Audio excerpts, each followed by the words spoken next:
2010 आकांक्षा शर्मा को एक friend request आती है फेसबुक पे। वो एक्सेप्ट कर लेती है और उस इंसान से बात करने लगती है और फिर वही इंसान उसे मार के अपने ही घर में गाड़ देता है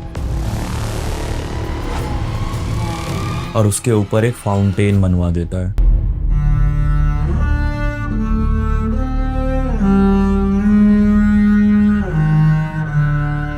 दोस्तों, ये कहानियां उदयन दास और आकांक्षा शर्मा की। 2010 में आकांक्षा शर्मा को फ्रेंड रिक्वेस्ट आती है फेसबुक पे उदयन दास की। आकांक्षा उस फ्रेंड रिक्वेस्ट को एक्सेप्ट कर लेती है और फिर इनकी बात होना शुरू हो जाती है। उदयन आकांक्षा को बताता है कि वो एक नासा में साइंटिस्ट है और वो कई यूनाइटेड स्टेट्स के प्रोजेक्ट्स में काम कर रहा है, जिससे आकांक्षा काफी इम्प्रेस हो जाती है क्योंकि 2010 के टाइम पे कोई ऐसा बंदा आपको सोशल मीडिया पे मिलना ये काफी रेयर था। आकांक्षा उदयन को रिप्लाई करती है कि सच्ची में मुझे कोई ऐसा बंदा मिला है जो कि एक साइंटिस्ट है और यूनाइटेड स्टेट्स में काफी प्रोजेक्ट्स में काम कर रहा है। तो उदयन उसको बोलता है यस, और वो काफी अच्छा कमाता भी है, उसके पास अच्छा घर है, अच्छी गाड़ी है और फाइनेंशियल वो काफी वेल्दी है। आकांक्षा को लगता है चलो मैं एक पढ़े लिखे अच्छे समझदार इंसान से बात कर रही हूँ। इनकी बातें काफी बढ़ जाती हैं। ये लोग कॉल पे बात करने लग जाते हैं और उसके बाद वीडियो कॉल्स भी होने लगती हैं। फेसबुक पर कभी कभी बात करने से अब ये daily calls, daily video calls पर आ चुके थे और धीरे धीरे आकांक्षा के मन में फीलिंग्स आ गई थी उदयन के लिए और उदयन यही चाहता था। फिर एक दिन आकांक्षा ने अपने मन की बात उदयन को कही और उदयन ने भी वो बात मान ली और ये लोग एक रिलेशनशिप में आ गए, जो कि सोशल मीडिया पे बना था, फेसबुक के थ्रू बना था और एक झूठी बुनियाद पे बना था कि उदयन एक नासा का साइंटिस्ट है और बहुत रईस आदमी है। आकांक्षा उदयन से मिलने कभी कभी भोपाल जाने लगी। उदयन से मिलती ये लोग बाहर रेस्टोरेंट में घूमते फिरते, खाते पीते और आकांक्षा फिर अपने शहर वापस आ जाती। ऐसा कई बार होने लगा। हर महीने आकांक्षा उदयन से मिलने जाने लगी। फिर एक दिन आकांक्षा उदयन को बोलती है कि यार मेरा जॉब सही नहीं चल रहा है, तुम्हारी नजर में कोई अच्छा जॉब हो तो प्लीज मुझे बताना। तो उदयन आकांक्षा को बोलता है कि तुम ऐसा करो, भोपाल आ जाओ,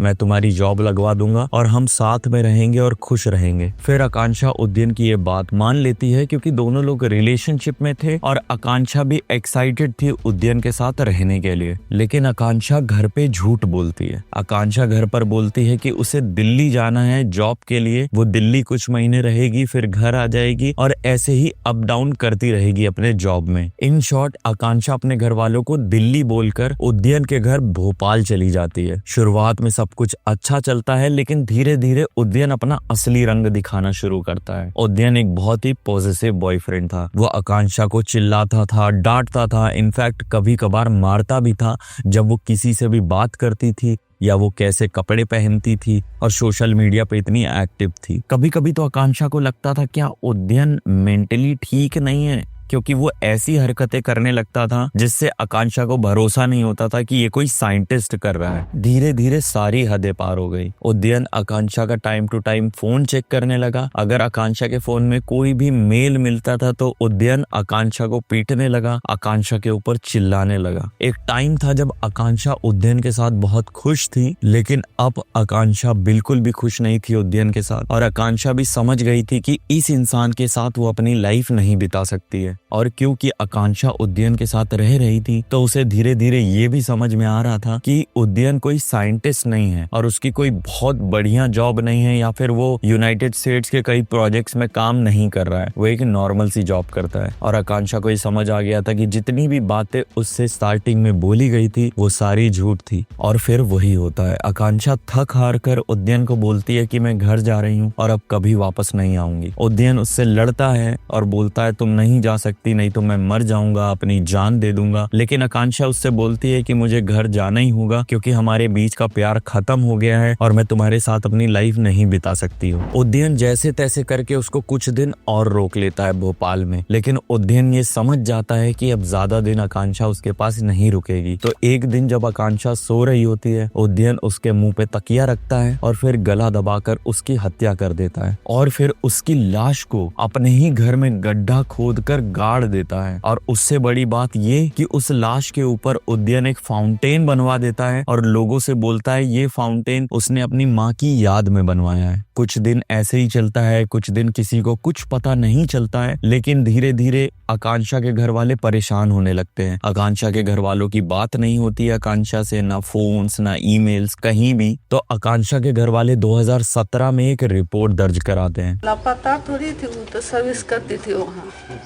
कहाँ सर्विस करती थी? अमेरिका में यूनिसेफ में सर्विस करती थी। नहीं, घर से कब गुम हो गए? घर से कब निकले वो? घर से तो वहाँ गई जून में।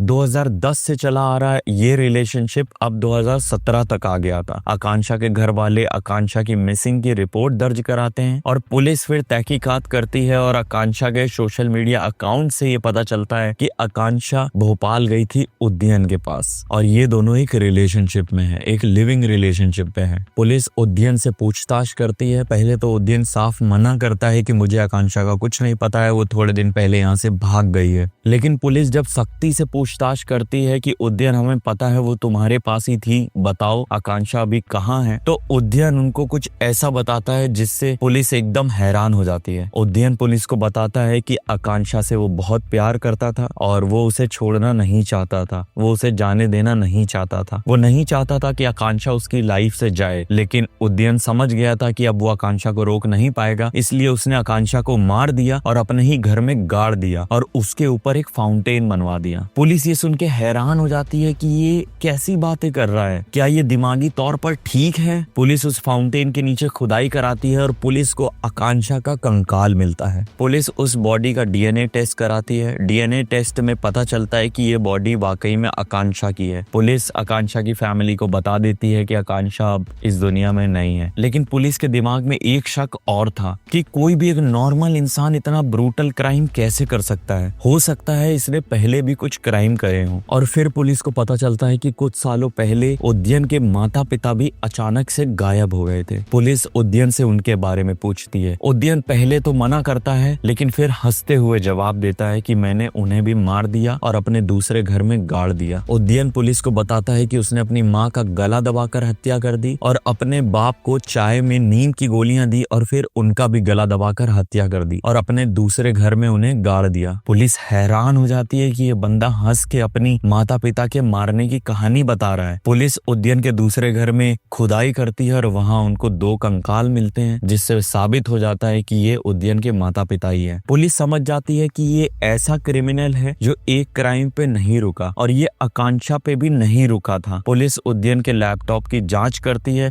जिससे पता चलता है कि उदयन 6-7 और लड़कियों से बातें कर रहा था, सेम चीजें उन्हें भी बता रहा था कि वो एक साइंटिस्ट है, अच्छी जॉब करता है, किसी को बोलता था वो एक ट्रैवलर है, दुनिया घूमता है वगैरह वगैरह, जिससे लड़कियां इंप्रेस हो जाती थी। वो सोचती थी कि वो एक समझदार इंसान से बात कर रही हैं और धीरे धीरे उदयन उन्हें अपने जाल में फंसा लेता था। दोस्तों, ये कहानी थी आकांक्षा की, जो 2010 में शुरू हुई जब उसको एक फेसबुक पे फ्रेंड रिक्वेस्ट आती है एकदम अननोन इंसान की। 2017 में आकांक्षा को मार दिया उदयन ने और 2021 में कोर्ट ने अपना फैसला सुनाया और उदयन को आजीवन कारावास की सजा सुनाई गई। दोस्तों, उदयन की ये कहानी कोई कहानी नहीं है, ये कोई क्राइम स्टोरी नहीं है जो आप सुने और निकाल दें। ये कहानी एक सीख है कि सोशल मीडिया पे आपकी किसी से भी बात हो रही है, आसानी से उसका भरोसा नहीं करना चाहिए। सोशल मीडिया के उस तरफ बैठा इंसान जो आपसे कंटिन्यू बातें कर रहा है, क्या वो सारी चीजें सच बता रहा है या नहीं बता रहा है, ये बहुत मायने रखता है। और सबसे ज्यादा मायने ये रखता है कि वो इंसान कैसी सोच रखता है, क्या वो इंसान मेंटली स्टेबल है। जैसे कि उदयन अपने आप को नासा का साइंटिस्ट बताता था, वो अपनी बातों से बिल्कुल पता नहीं लगने देता था कि वो ऐसा क्राइम भी कर सकता है। तो मेरी सभी लोगों से यही रिक्वेस्ट है कि किसी से भी, जिससे भी आपकी सोशल मीडिया पे बातचीत हो रही है, उस पे इतनी आसानी से भरोसा ना करें। वो इंसान कैसी भी मेंटालिटी का हो सकता है, खासकर जो आजकल का यूथ है जो काफी सारे माध्यम, इनफैक्ट डेटिंग साइट्स भी यूज करता है। तो प्लीज अवेयर रहें और अपने आसपास अपनी फैमिली को अवेयर रखें। मिलते हैं नेक्स्ट वीडियो में। जय हिंद।